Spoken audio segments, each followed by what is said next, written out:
All right, and that also will act as a segue to a discussion here, looking at a raft of issues as far as the state of the economy is concerned. That also is a piece that we can discuss this morning.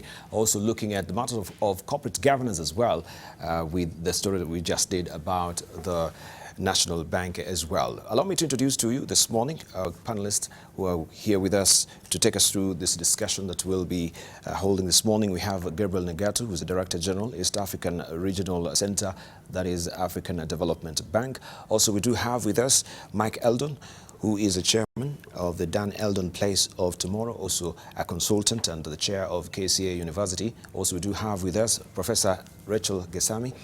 She's an economist and also a professor of economics and currently chair Nelson Mandela Center for African Studies, Jawaharlal Nehru University in India. We do have with us also the chair of the Kenya National Chamber of Commerce and Industry, Kiprono Kittony, and also we have a CEO of Institute of Economic Affairs. This is Kwame Owino. A very good morning to you, gentlemen and lady. Right, let's just begin with Kwame, of course, on that particular story of dominance, and this has been also prevailing in our headlines so far, and we know this story has been ongoing for quite a while. We had Airtel going to court in regard to competition and unfair competition, so to speak, from Safaricom so far. Other players want to get into the industry, but we see also Citigroup also has moved, saying no. When we try also to control prices of the mobile calling tariffs, then that will bring a different kettle of fish altogether. We don't know the dynamics. Maybe you can tell us on this dominance debate, how far and where is it right now? Okay, I think, sorry, good morning. I think that what we were responding to as the Institute of Economic Affairs is a report that's been placed, that was commissioned by the Communications Authority. And there's a raft of proposals to deal with dominance. Of course, mostly for Safaricom. And Safaricom, or rather the report finds that Safaricom is dominant in the mobile money transfer services and calling services specifically. And for that reason then makes some proposals. Some of which obviously are proposals that are acceptable. I think others are definitely not, given that we've had 20 years of reforms in this sector, which has been fairly successful.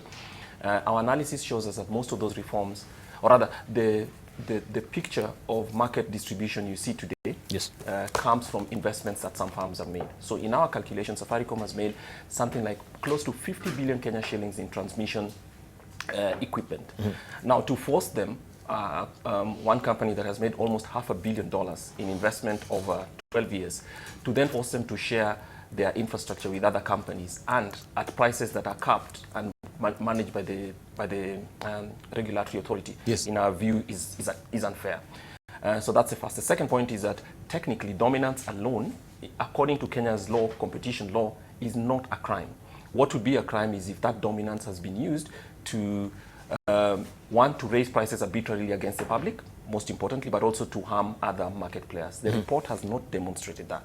And for that reason, we find that some of the very aggressive proposals that have been made to regulate and to tie up the hands of Safaricom might not be, based on the evidence within the report, are not justified by that report. And for that reason, we are calling it out and asking the regulatory authority to either release the report in full, but also to provide justification for these very aggressive policy measures going forward. All right, and what about the debate of splitting Safaricom into two as well? Would you maybe shed light on that? Yes, that was, you remember this report has come through several iterations. So the one that was presented to the public, and the full report wasn't presented, what was presented was a PowerPoint presentation of 40 slides, still okay. So the original report last year had talked about splitting Safaricom. At that time, again, the justification wasn't there. The only justification was that Safaricom dominates on mobile money transfers in terms of the revenues and dominates on voice. For that reason, there was a thinking that it's incompatible and it's using that weight against other companies. So that debate has been walked back on. So obviously this new report does not have that proposal, does not carry forward that proposal. We think that too is sensible, in the sense that just because a firm is dominant in two sectors, one in which, to be honest, like mobile money transfer created or innovated in Kenya, does not justify that, because there's no evidence in our view that it has abused that position. So that's not outside, that's outside the range of proposals that are being considered now. And that's what concerned us, because once everybody said, okay, and of course, let's remember the cabinet secretary was opposed to it, And whether that's a good or bad thing is a different matter altogether. But our view is that just because you're not splitting Safaricom does not mean the other proposals make sense. And so that's why we went into blow-by-blow account of each of those proposals, some of which are acceptable. I think some of them, such as price controls, in our view, are not consistent with our overall economic policy today. So from one estimation, Kiprono, then what do you think about all this particular report that is coming to the fore with the dominance? You think the position, if we don't find any abuse, of course, of the position by Safaricom, then the status quo should just be as it is? I share Kwame's view very much in the sense that Safaricom is predominantly a Kenyan company built by Kenyans and serving Kenyans. And it's a company that over the span of 18 years has been very successful at what it does. And I think with the advent of the continental free trade area, I wouldn't be looking at companies like that and saying, look, what are we going to do to stop their march forward? I think we'd rather be looking at a company like that and the role that it could play in a larger marketplace that is Africa. And for me, honestly, I think if the competition authority has slept on its job, it cannot then begin to act retrogressively. I mean, or to go back and say, look, what didn't we do in the past that we should be doing now? I think for me, the most important, most fundamental thing is, has Safaricom used its dominance to the detriment of others and to the detriment of consumers? And I think the jury is out on that. And my take is that actually they have been serving the public, and really, I think they should be looking, I mean, we should be looking at positioning this company as a company that is a significant player across the continent of Africa as a Kenyan company. For me, really, there have been a lot of rumors that the intellectual property around M-Pesa has been transferred to its parent company, Vodafone. And for me, that's what concerns me, because M-Pesa, we know, was a Kenyan invention, and we have touted it as a Kenyan invention. And if that is the case, then I really would take issue with the intellectual property being shifted to another domicile. All right. Let's hear from, but the real issue also about Safaricom and the Vodacom, since now that was actually an innovation that we know, it's a Kenyan innovation. Does the competition authority, did it come late in the day? Because we know Safaricom has been there, and the competition authority, I don't know, the competition authority has been there for how long? I can't even remember, Kwame. Right? It's barely 5 years or 10 years, isn't it? No, about 10 years. About 10 years. Yeah. Did it really come late in the day with the proper policies and regulations as far as the competition is concerned, that now you can say it is way too late, as you've mentioned before? I wouldn't have the details on that, so I would not want to comment, because I would not really have inner details on that. All right, but also there has been debate. But I want to talk about dominance with the Kenya Power as well. We've had also the debate that Kenya Power has been dominating the market for far too long. So also we should look at the monopoly of Kenya Power as well. Will the same policies and regulations that is coming from the Competition Authority really apply to Kenya Power as well? Will we say that we've not seen anything that is so untoward with Kenya Power that it really warrants, you know, to streamline that particular, you know, phase of a domination? I really believe in a liberal economy. I believe in a free market, and I think that there is a case for, you know, more competition for Kenya Power. I think that in many instances they haven't lived up to the expectation in terms of service delivery, but we also know that it's against the backdrop of universal electrification that's going on right now, rural electrification. So they must be, I suspect that they must be really hugely challenged in terms of their own resources and their ability to deploy what the government wants, that is power in every single village and every hut in the country. But having said that, I mean, they have for a long time been talking about the reduction of the cost of power, both to the industrial and to domestic consumers. And the truth is we haven't seen much of that. We haven't seen much. But of course, the bills still remain very high, and I think we need to look at the possibility of having independent power producers that supply direct to the consumer. All right. We'll come back to that when we look deeply into the cost of energy as well. Let's just hear from Dr. Rachel Gesami, as far as domination is concerned, and Safaricom and Kenya Power. Thank you, Debarl. My comment there would just be simple. I'm a very strong believer of strong institutions to govern this dominance. And it's very, very important that we believe in our economy as an open economy, as a market economy. And we cannot regulate these things very closely. So we should be able to know that it's a business, it's a market, you know, it's a marketplace, and the competition is therefore critical in making sure that we have health competition in business and you know, regulatory, yes, the government is supposed to be giving to support, to give the a good environment for business to go on. As far as the property rights are concerned for Safaricom, I'm concerned about it. It is a Kenyan innovation, and if anything is being done to dilute that, we should be concerned. All right, Gabriel Negatu. Good, thanks, thanks, Debarl. Just a quick point on this is we should be worried about the dominant position of any institution so long as it begins to affect competition. The size is not the issue. The issue is it affecting competition within the sector and is it affecting price and service to consumers? That is the basis on which we should assess this. Now, how would Safaricom have done this? It's through creating what we call barrier to entry. Yes. Barrier to entry through exclusionary infrastructure. For example, they've got their towers all over the country. So if you now want interoperability, you're asking for access to that, which is a fair thing, but at a price that they will determine. So I agree with Kwame that you don't set the price and say, provide access. So that's one. And the second is the pricing strategy. You can also create barrier to entry to dominate the market by creating a marketing strategy that weeds out other players. And I think Safaricom is being accused of that. So long as the exclusionary infrastructure and pricing strategy is not in question, then I don't believe there's any need to intervene as long as they allow competition. The last thing is, and you mentioned the Kenya Power. Yes. There are certain natural monopolies, okay? You know, you don't build, everyone doesn't go out building their own transmission line, or everyone doesn't go out building their own railway.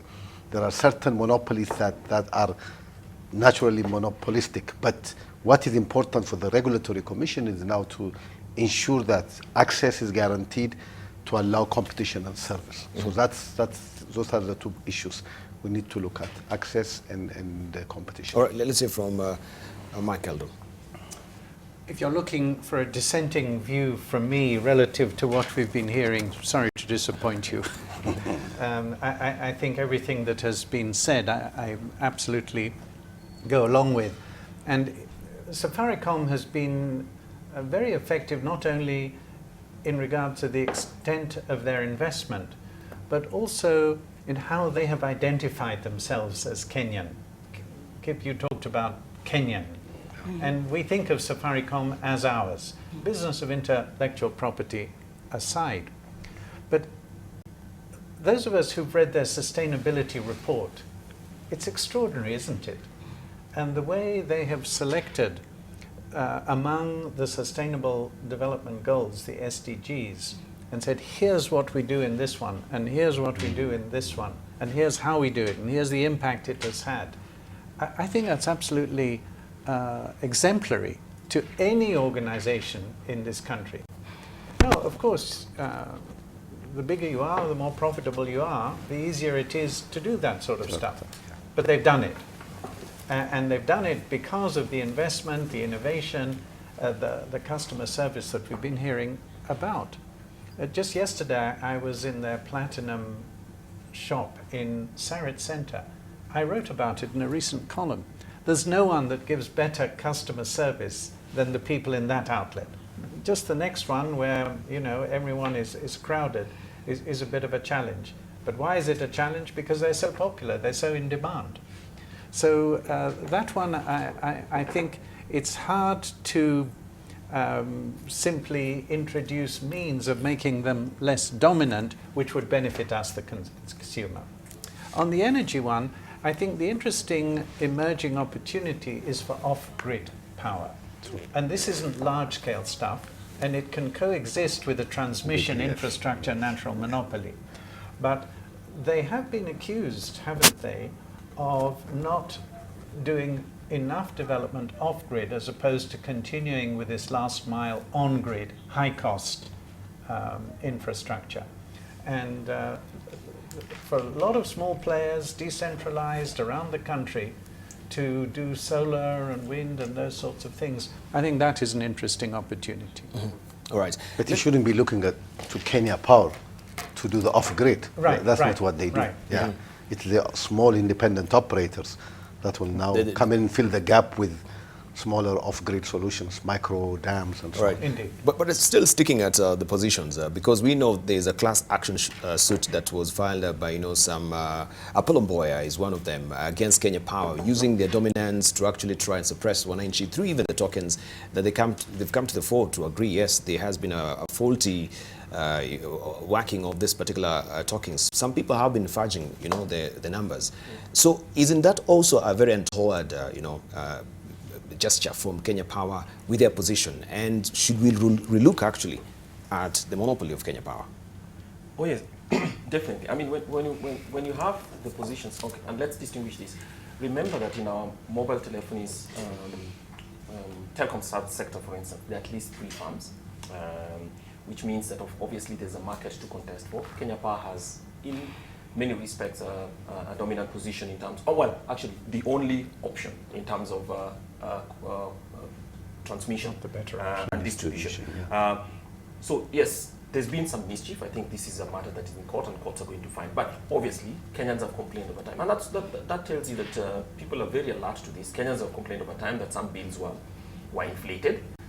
In addition to the fact that some of those bills were inflated, was also the question about for the prepaid customers, where some of the money you pay is not necessarily reflected in your meters and all that. That can happen in many respects, irrespective of whether there's a firm that is dominant or not. I think this reflects the regulators, again, in my view, the regulators' vigilance. That's what it's telling us. So it's not a good thing for consumers, and Kenyan consumers specifically, both corporate and the household consumers, to be exploited. And some of the facts that are in place should concern us, both as Kenyans, but also people who comment on public affairs. Because if an institution that big, in which obviously the board and all that are reflected public officials who should govern, who should have oversight and actually reflect the public, gets away with stuff like this, it will not be a good thing. But secondly, the worrying factor is, was this a deliberate decision or a mistake? And it appears to me that these are systematic errors. So obviously, it looks like there's some underlying policy to try and cover up some, well, not necessarily, but to try and make up some money owing to some other cost somewhere else, and to try and bump up individual accounts. So that, thank goodness, has been found. The evidence is out there. It's upon the courts to decide. But that part of it is there's been an admission in itself tells us that I think the cause for a modern, complex economy is eternal vigilance on the part of consumers, but also the part of regulators. All right. Yes, let's say from Kiprono, we'll come to Rachel. Rachel should go first. All right, Rachel, you go first. Thank you. Now, we need to separate 2 things here, I think. The consumption and what the Kenya Power is doing. In terms of meter reading, yes, are we really getting meters read before bidding is done? I mean, I want to look at it at a very basic level, because at some point, if I recall, after the elections immediately, when I got back to Nairobi, I was told that my bill was almost 500,000. Yes. And I'm asking, look, I don't have a factory in here. I just have a fridge and a deep freezer and lights. And when you look at now, that is a different segment of the population who can possibly negotiate their way. What are we doing to the small businesses? You find you will go to make your hair, for example, and you find that salon has not done any business this morning, and that is a small business that needs to be supported. And the Power is just making, Kenya Power has made the business community, especially the lower level, very, very expensive and almost untenable in this country. So we need to start knowing, is it the consumption that is a problem, or is it inflation, or is it the meters that are not being read for, so that people are given accurate bills to pay? So, it is almost impossible to continue the way we are going. So I want us to separate the dominance part, yes, and the actual operation, of this company, and know whether we need to move the way we are. At some point, I've had friends who are asking the Kenya Power to come and place a different meter to see whether the one there is faulty. So there is something. We need to look at the operations and then we can deal with the dominant issues. And as far as the dominance issue is concerned, I agree with what we are all seeing here. The market is there, yes, to take care of it, but as our colleague here said. But the question will be, the headline question will be, is it abusing the dominance position to actually, somewhat game the system of the operation, right, of the meters as well, because there's never been a clear communication. What we lack is a clear communication from Kenya Power with what is really happening. And you've seen them fumbling here and there when it comes to effectively communicating why wananchi are suffering with the tokens, right? Let's say from you, Debarl, I think I would rather look at the bigger picture. And Kenya Power is a very small player in a very big game. I mean, if we look at Ethiopia today, Ethiopia has a dam that is in construction that is going to produce between 5,000 to 6,000 megawatts. Ethiopia is talking about producing power at source at $4 to $5 per kilowatt hour. That's a complete game changer. So you see, if we're going to have a debate today here about Kenya Power and what they're charging and how and whether or not they're offering efficient services to the consumer, I think we're losing sight of the real story. The real story is Kenya, do we have energy costs at a rate that is affordable and attractive to investors? And I think the jury is out on that. And I think really, if we have a critical analysis on that, we will find that we are probably not on the right footing. At the moment, Kenya produces about 2,300 megawatts of power. And if you look at the mix of that, there's a mix of hydro, that is a legacy infrastructure that we had from the 1960s and 70s. There's geothermal that is coming on board quite rapidly at quite affordable cost, and there's solar. And the off-grid solutions that Mike was talking about are largely solar. And actually there is a big opportunity for that. I mean, for off-grid solutions that are power, that are self-provisioning for both industrial and domestic consumers. But I think the real conversation is our energy cost in this country attractive to investors? Will it make industry move to Kenya? And with the advent, again, I go back to the Continental Free Trade Area. With the advent of the CFTA, are we going to be in a strategically positioned? And I think really the players like Kenya Power, KenGen, GDC, I mean, all these institutions and all the other corporates that we have in this country must prime themselves to a new reality that we are dealing with a much bigger marketplace. Mm-hmm.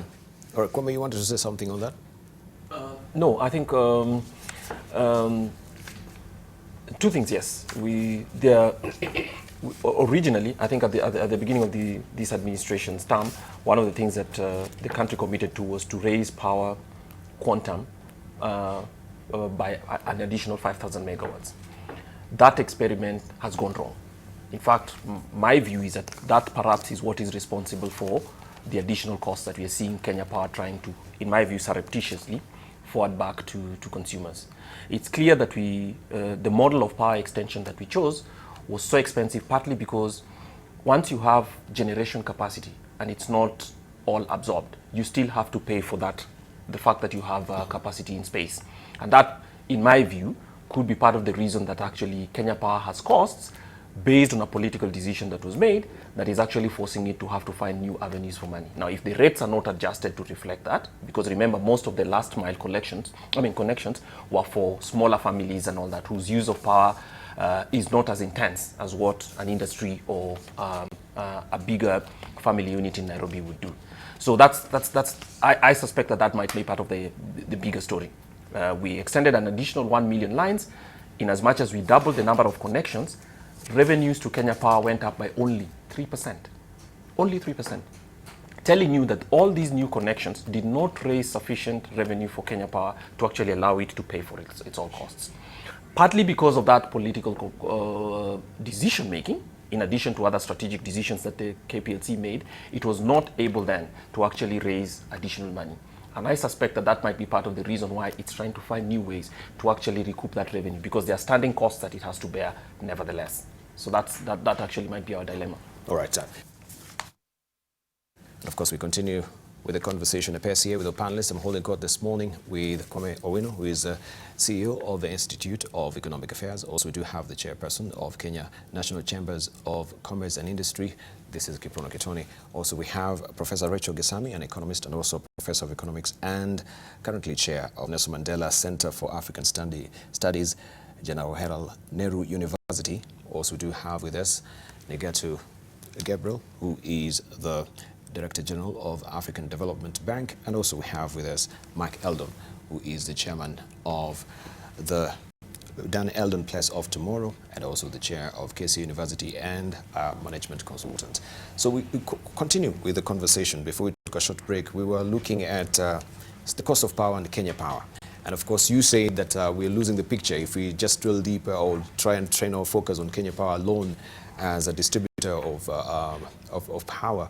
But we should generally look at the power sector in itself and how we can also diversify when it comes to renewable energy. But we need to look at what also is directly affecting the wananchi right now, because that is what is really affecting the wananchi. And I mentioned earlier that there was no effective communication even when Kenya Power outsourced the services of Vendit, right? Because many wananchi were still going to that particular SMS operation that Kenya Power had when they were trying to buy tokens. And now this was taking hours and people were wondering why.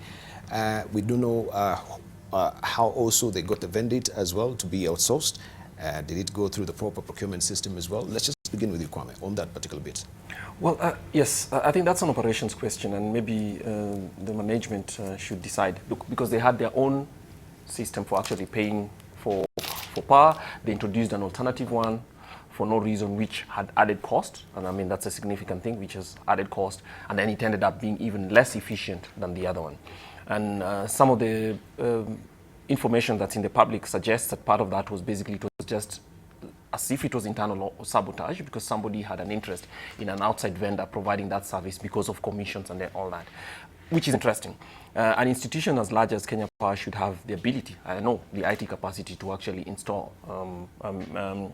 establish a mechanism for receiving payments, because every regulator and every service provider, the receipt of your revenues and revenues is something you guard jealously, and it's not something you allow for somebody to get commissions on so easily. So that this up here in itself suggests something that should worry Kenyans, of course, partly because of the big public investment in this farm, in the KPLC itself, suggesting that management decisions sometimes are not necessarily aligned with the best public interest and also the interest of government as a major shareholder. So that's, I think, is something that needs to be examined and audited as well. All right. Kiprono, you have any comment on that? Yeah, I remember the first, one of the commitments that the Jubilee government made 5 years ago when they got elected in 2013 was that they were going to reduce the cost of energy and the cost of power. And I do remember actually sitting in a forum where the then Minister for Energy stated that they would reduce the cost of power to $12 per kilowatt hour for industrial consumers and to $18 for domestic consumers. Yes. And that's the era in which they were also weaning the users from the very expensive thermal plants that were all over the country.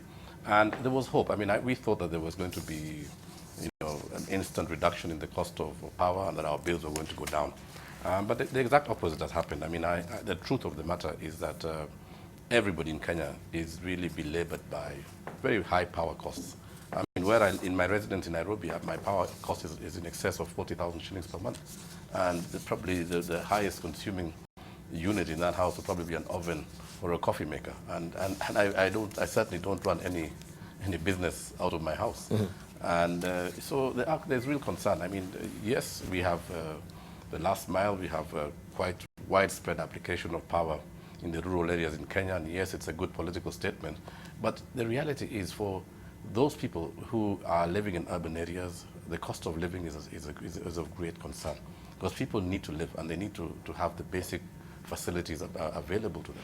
But if Kenya Power, I believe, and Kwame alluded to it briefly before, there could be some inherent inefficiencies in the company that are causing this situation to prevail. And we need to look at it also in the context of corporate failure in this country. I mean, we've seen significant corporate failures over the last few years. We've seen Ochumi, we've seen Nakumatt, we've seen the serious challenges that Kenya Airways continues to face. And I think as a nation, we probably have not been inquisitive enough. We've probably not been focused enough at establishing what is it that ails our corporates. And one wonders really if Kenya Power got a serious competitor. Of course, there's a whole issue of infrastructure and the cost of it. But if they got a serious competitor, what would their place be in the market? Mm-hmm. Right. Mike Eldon. Kiprono, you talked about the 2013 Jubilee ambition to lower the cost of power. Now the ambition is the big four. And one element for serious job creation is manufacturing. And you can't have competitive manufacturing unless you have a lower cost of power. So I would like to imagine that at the highest levels of policy making and strategic planning and medium-term plan 3 and everything, there are a lot of people worrying about how to achieve what you've just been talking about, because without it, we are not going to deliver on the big four, and the president won't be able to enjoy his legacy. So I think that is something that it requires not just within the power sector, but the whole interministerial approach and the Vision 2030 people and you name it, to focus on. It is a critical success factor for the economy, and everything from the largest manufacturers to the smallest rural household. All right. From Gesami, we'll come to you, Gabriel. Okay, I think everything is said here, but we do need to worry about. Okay, if you step back and look at the report on doing business in Kenya, yes, we realized that this year last year I think we went higher. However, when you look at the structural issues like now electricity in this country, we do need to protect our foreign direct investments, so that people feel, or investors feel comfortable to come back here and invest. But with the electricity being that high, sometimes it's not even available. It's very high and it's not even available. So I believe that we would lose our foreign direct investments to neighboring countries, and that has happened. Is sporadically here and there. Now, so we would need to step back and say, what can we diversify to in terms of the energy sector? Right. Yeah. What can we diversify to? And of course, we know that the Kenya Nuclear Electricity Board has been identified, or has been identified, I should say, as the source to fill the deficit Kenya is having with the power, and is projected to have this particular energy by 2030. It expects to begin the construction of the Kenya's first nuclear power plant by 2024. The question is, do you think we need to go the nuclear way in the first place? Let's begin with Kwame. Why are you smiling? Well, okay. I think first as a research, as part of developing our research capability, there might be justification. But one of the things that as a student of economics is that power consumption tends to go very closely correlated with GDP growth rates. Our GDP growth rate suggests that a nuclear facility would be far ahead of what our ability to consume would be. So that would be sinking a lot of money in a single facility. Unless we intend to supply half of Africa, or let me say half of our region and all that with this, that might not be. And I'm talking about a country with very limited capital facilities. So obviously where we invest money is very, very important because of the returns that we require in order for it to boost growth. So if we go about it as a prestige factor, then I think we will make the same mistake we've probably made with power as well, which is basically to chase something that gives us prestige as the only country on our side of the continent and all that. If our intention is actually to limit this question to our research capability and actually to face it out over time to ensure whether, to look at whether we will need that power over long term or not, maybe that would be a useful one. But I come down to another point that has been made here. There are two choices, in my view, that government has to make. If you look at Ethiopia and the countries in our neighborhood, Uganda, they have very huge water bodies in the name of the Nile. If you look at the Blue Nile and the part that crosses through Ethiopia, it's a huge water body that allows you to build 5,000, 10,000 megawatts from hydropower. We don't have that option, in addition to the fact that we've almost decimated our own forests. So we might have to be very, very careful about trying to aim for the quantum that Ethiopia and Uganda are capable of. In fact, my view would be, if our economic diplomacy was strong enough, we think about joint investments in these resources so that we have an East African power pool from which we could draw power much more cheaply than trying to actually replicate that. I don't think it's possible for us at our scale, and given the rivers that we have, to replicate Ethiopia's success in that area and Uganda's as well, because we don't have it. So that's one. Secondly, for manufacturers, I believed for a very, very long time as well that the only way out of manufacturing for Kenya is if our power costs match South Africa, for instance, or Uganda's or Ethiopia's. Egypt. I don't think that is possible for us, because the resources that they have, for instance, Egypt has a little oil, they have, again, Nile and other capabilities to actually bring power costs down, maybe things that are not available for us in the immediate term.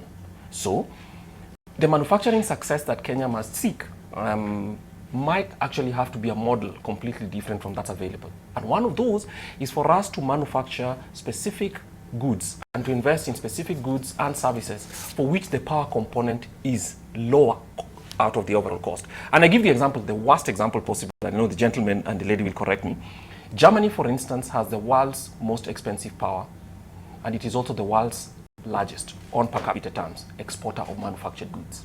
So why? Because they've deliberately chosen to invest in areas in which if you're manufacturing a BMW car, for instance, right? Even if your power costs and labor costs are the highest in the world, they come down to at most 11% of the quality of that machine.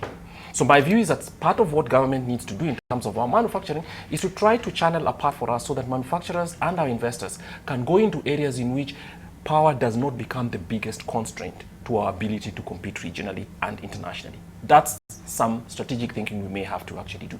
But manufacturing t-shirts and manufacturing the lowest end products are probably something that is not possible for Kenya, given the quality of power, given the quantity of power that we have and the cost that we have relative to our competitors. And finally, for manufacturers, sometimes they accept and they work very, very creatively with the constraints that we provide with them. One of the things that the government of Kenya needs to start thinking about is, fine, it might not be possible immediately, Mr. Kittony, to actually compress power costs from, say, 18 to 10 or 9, as we would desire. But what government can actually assure to give you is the quality of the transmission, so that you do not have too many breaks. Because as manufacturers in Kenya know, on an average week, you actually face 3 to 4 times shutdowns, at least in a week. So that really, really also adds to your overall cost. Yeah. Right. Kittony, back to the question about nuclear energy. Do you think that is the way to go? And of course, what Kwame really raises also is very pertinent. Do we have the wherewithal? Where is the cost of this actually putting up the nuclear plants going to come from? We're still starting from SGR. Does it mean then we're waiting just for the other shoe to drop as well? And we have a long, prolonged, issues with debt, of which we'll discuss later as well. Okay, first of all, I ascribe to the school of thought that global warming is a reality. And I would favor an energy source that has the least impact on the environment. And I think even the Sustainable Development Goals have been very emphatic about the need for us to sustain and protect our environment. I don't know the science behind nuclear energy sources, but then if it is environmentally friendly, then I would favor perhaps interrogating it and seeing whether it is a possible potential source. But then having said that, we are favored. In Kenya, we are favored by being close to the equator. So we have, and we also have access, because of the Rift Valley and other land formations, to renewable sources of energy. And I talked about geothermal earlier on. Kenya is one of the potentially large producers of geothermal. In fact, Kenya was the first country to have commercial wellhead technology applied and producing energy at Olkaria. And we also have substantial solar energy sources. So where Ethiopia and Uganda may have been favored by nature and by virtue of their natural positioning to have large water bodies, we also have a few things working in our favor. At the moment, we are producing about 2,300 megawatts, installed capacity in this country, or thereabouts, and with quite a bit that's on the way. I think there's been a big challenge in terms of evacuation of power from the productions, from the sources. But what is really crucial also is the uptake. Do we have the uptake? Do we have the industrial users? Do we have really, even if we said today we are going to enhance, Jubilee had said they wanted 5,000 megawatts. I don't think it's for lack of investment, but I actually believe that there's also a serious issue with the uptake of this power. Because really, the 1 million rural consumers is not going to take a lot of megawatts. And we know that, the investment cost for 1 megawatt of power for even the cheapest source in the region of $2 million US. So once the investment has been made, the cost has to be redeemed one way or another. And by and large, majority of would be from the consumer. Now, to the big four, I mean, if we look ahead, I mean, at the roadmap that the Jubilee government has given us about affordable housing, manufacturing, food security, and universal healthcare, none of the big four would be able, or the verticals of the big four, would be operationalized without there being adequate and affordable energy. So I think for me, I would really, in answer to your question, I would favor an energy source that has the least impact on our environment. All right. Let's say from Negatu. Yeah, thanks, Debarl, and I agree with Kip on this issue of not comparing apples and oranges. Uganda and Ethiopia may have hydro potential, but Kenya has a higher and a better potential in geothermal. And it's the best in the continent, not only in the region, but the best in the continent. Now, we are perhaps conveniently forgetting what the energy strategy of this government has been from the very beginning. It was to achieve greater coverage. Today, Kenya is close to 70% access to energy. Ethiopia is less than 30%. Less than 30%. Let us not forget that. And Uganda is about the same. So the idea is by 2020 we'll come close to universal access, which will make Kenya the first country in the continent to do that. Now, in that process, there's going to be some hitches.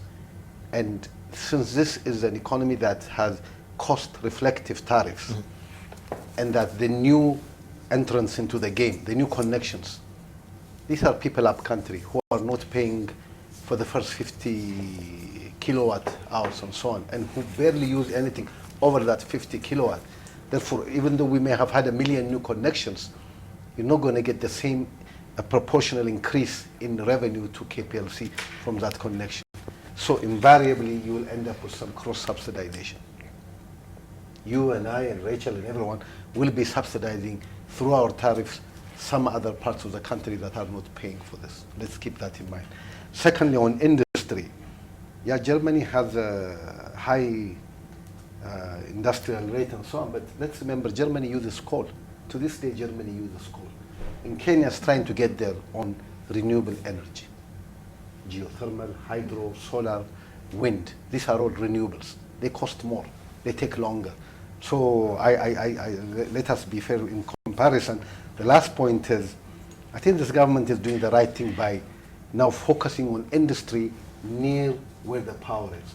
Making Naivasha the next industrial park, close to Olkaria and close to where the railway is coming, I think is the right way to go. That way we'll have rates that are competitive to industry. At the same time, you will have the transport. So this is basically what you call squeezing the asset, getting more return on the infrastructure that we've invested in. So I think there is some hitches with KPLC, and there's some efficiency issues that need to be worked out. But in terms of strategy, I think what the government is going with the big four, with energy being the big enabler. Yes. In all of them, energy is identified as an enabler.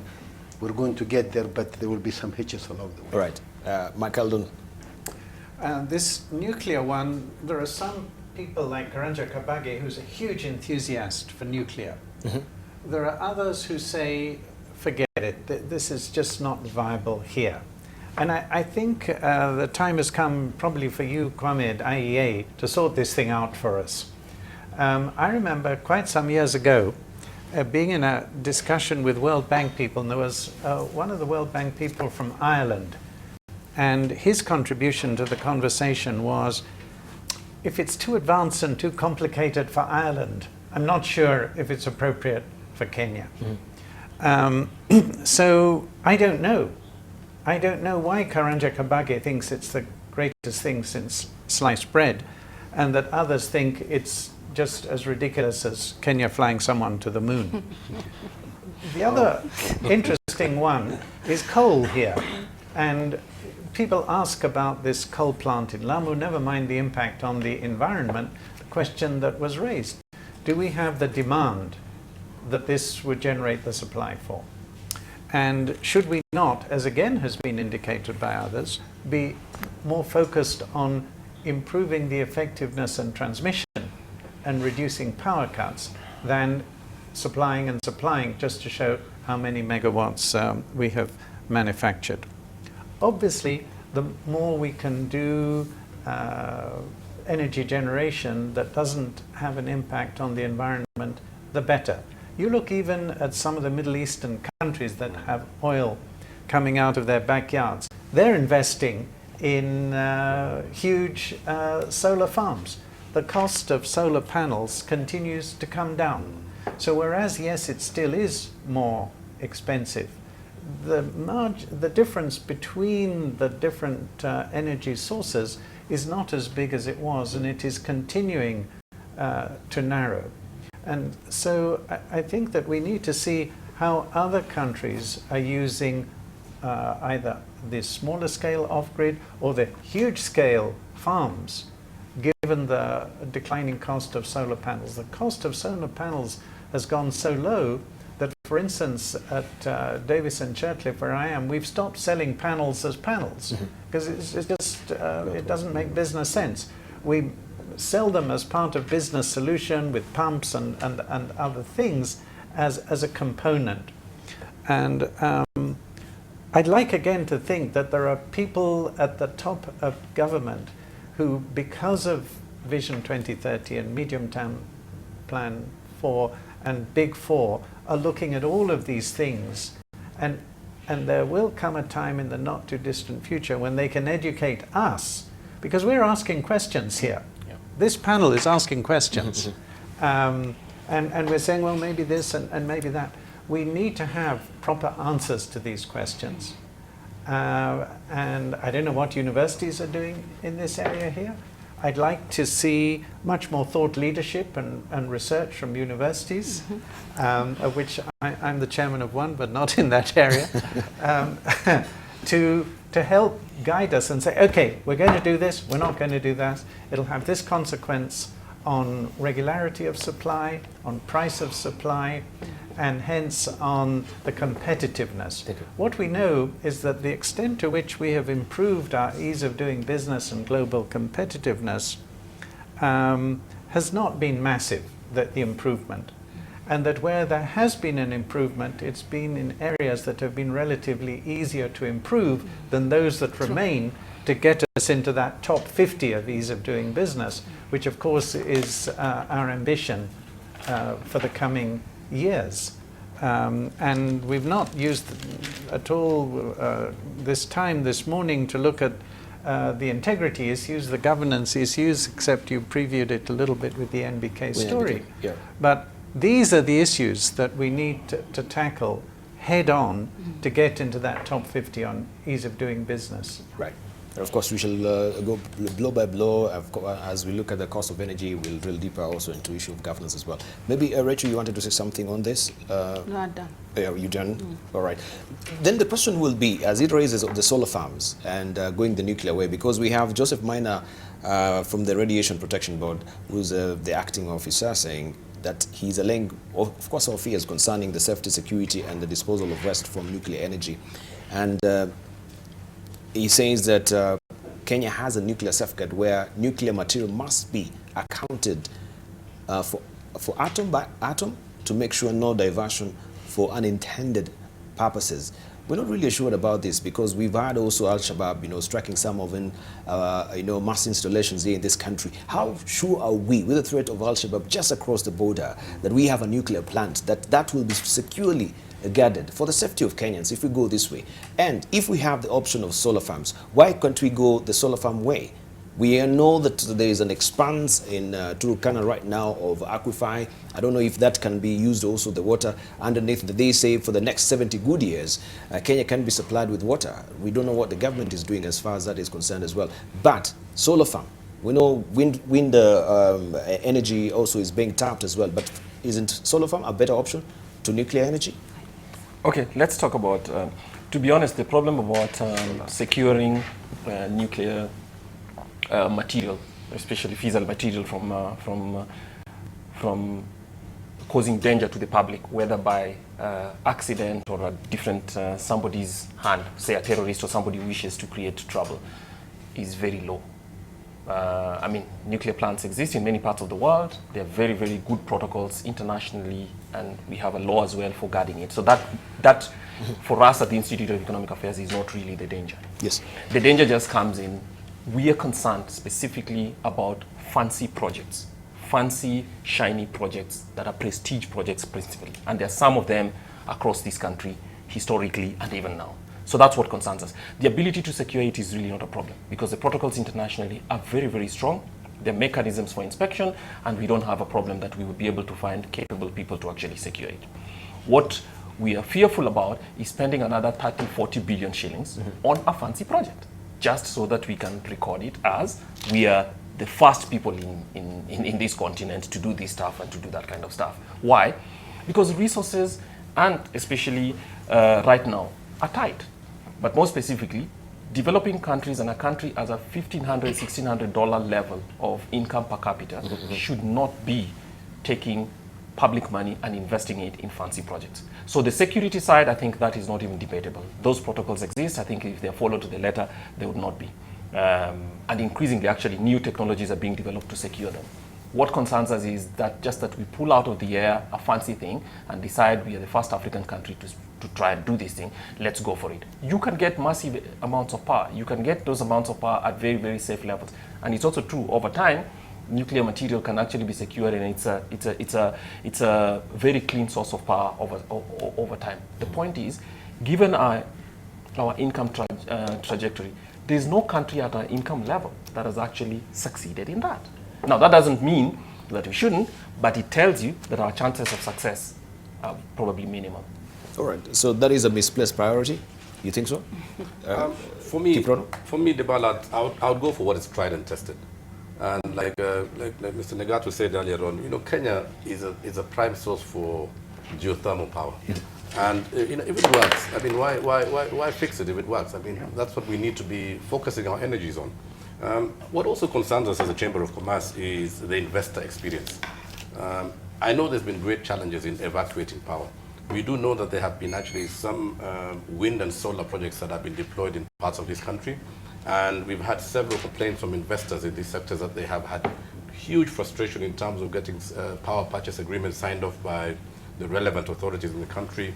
There have been huge challenges in terms of evacuating the power.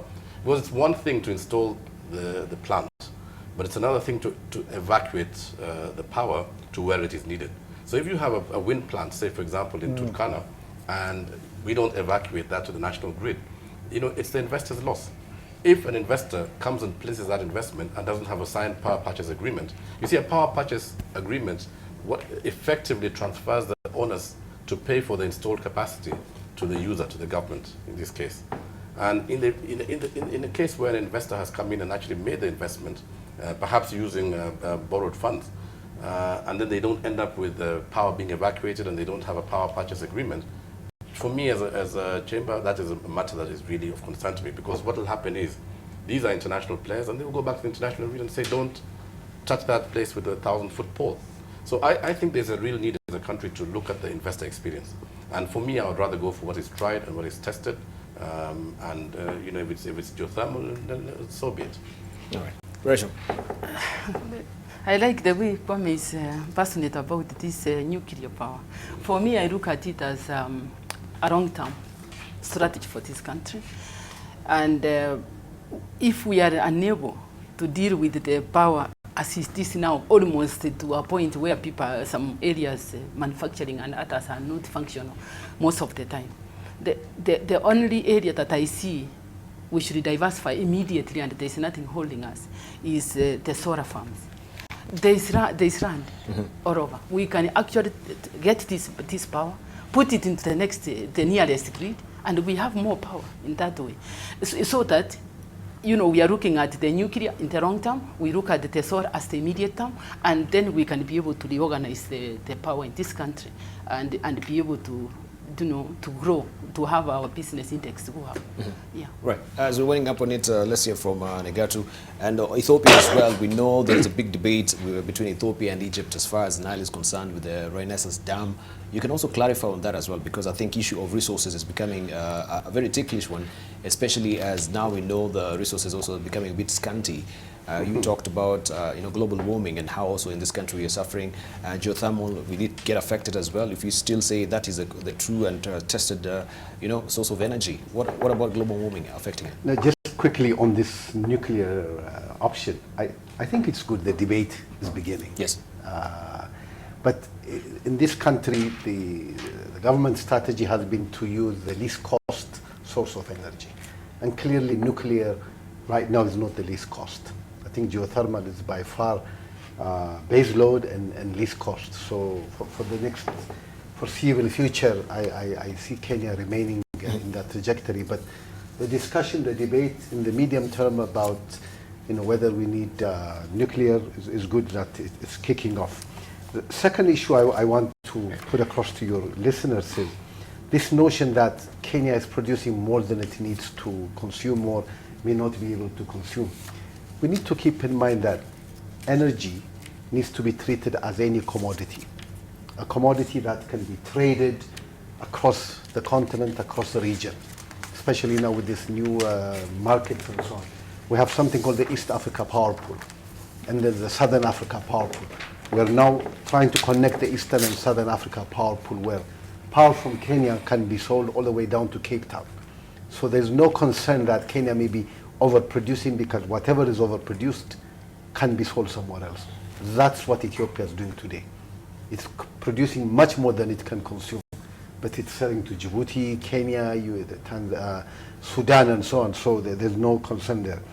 Regards to the issue with the Renaissance Dam in Egypt, I think they've come to some kind of an agreement. Ethiopia is going ahead.